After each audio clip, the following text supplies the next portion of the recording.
வணக்கம் சொந்தங்களே. இன்னும் ஒரு தகவலில் உங்களை சந்திக்கிறதுல ரொம்ப மகிழ்ச்சி அடைகிறேன். இன்றைக்கி நான் சொல்ல போகிறது என்னன்னு பார்த்தீங்கன்னா, அந்த பையன் அந்த அஜித்குமாரை சிவகங்கையில் அடித்தாங்கள போலீஸுக்காரங்க 5 பேர் சேர்ந்து அதனுடைய பிரேத அந்த அறிக்கை வந்திருக்குதுங்க. அவங்க பிரேத பரிசோதனை பண்ண அந்த அறிக்கை அப்படியே நைட்டெல்லாம் எனக்கு தூக்கமே இல்லைங்க. ஏறக்குறைய 50 இடத்துல ஒரே இடத்துல அடித்த இடத்துலையே அடிச்சிருக்கிறாங்க. தொடர்ந்து 50 இடத்துல அடிங்க. உடம்பு பூரா 50 இடத்துல காயம். மூளையில் வந்து இந்த இடத்துல மூளையே வந்து ரத்த கசிவு ஏற்படுற அளவுக்கு தலையில் செம்மையாக அடிச்சிருக்கிறாங்க. அப்படி உள்ளார வந்து மூளையில் வந்து ரத்த கசிவு, மிளகா பொடியை 2 மூக்குலையும் மிளகா பொடியை ஃபுல்லாக இழுத்து விட்டு தடவி தண்ணியில் வந்து தண்ணின்னு கத்திருக்கிறான். தண்ணியில் வந்து மிளகாத்தூளை போட்டு அவன் வாயில் வலுக்கட்டாயமும் ஊற்றிருக்கிறாங்களாம். அங்கங்கே இதை அறுத்து எல்லாம் எடுக்கிறப்ப தான் உள்ளார பூரா இந்த மிளகா தண்ணி வந்து சிகப்பு கலரில் அப்படியே உறைஞ்சி போய் நிற்கிறான்.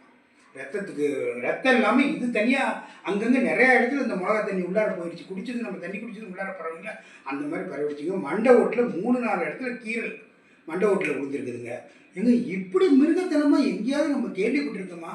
அந்த பிரேத பரிசோதனை பண்ண டாக்டரே என்ன சொல்லுவாங்கன்னா, கேங்ஸ்டருங்க நடக்கிறாங்க பாருங்கள், ரவுடிங்கில் விட்டுறாங்களே, அந்த மாதிரி பெரிய இதெல்லாம் கூட நான் பண்ணியிருக்கேன். ஆனால் இப்படி ஒரு இது வரைக்கும் என் லைஃப்லேயே நான் வந்து பிரேத பரிசோதனை பண்ணல, இந்த மாதிரி ஒரு இதை அப்படின்னு சொல்லியிருக்கிறாங்க. பூட்ஸ் காலில் எட்டி மூஞ்சில் ஓச்சிருக்கிறாங்க. இதெல்லாம் செஞ்சு போச்சாங்க இந்த பக்கம் மூஞ்செல்லாம். ஏங்க இப்படி இந்த அளவுக்கு அடிக்கிறோம், அவன் இன்னும் கொஞ்சம் நேரத்தில் ஏதாவது ஒன்று ஐட்டம் என்ன பண்ணுறதுங்கிற அந்த நினைப்பே இல்லைங்க.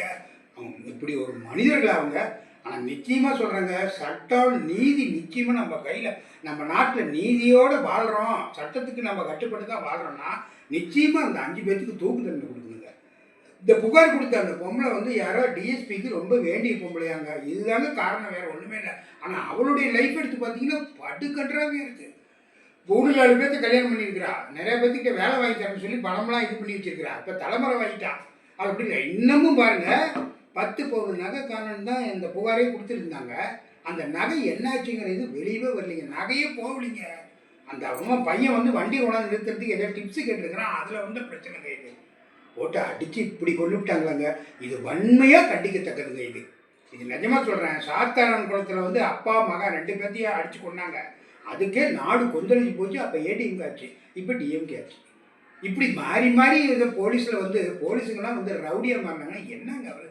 ரவுடிங்கள் கூட இந்த அளவுக்கு நீங்கள் ஒரு 6-7 வெட்டு விடுவான், செத்துருவான், விட்டுட்டு ஓடி போயிடுவாங்க. ஆனால் இது கொடுமைங்க. இது ரொம்ப கொடுமை.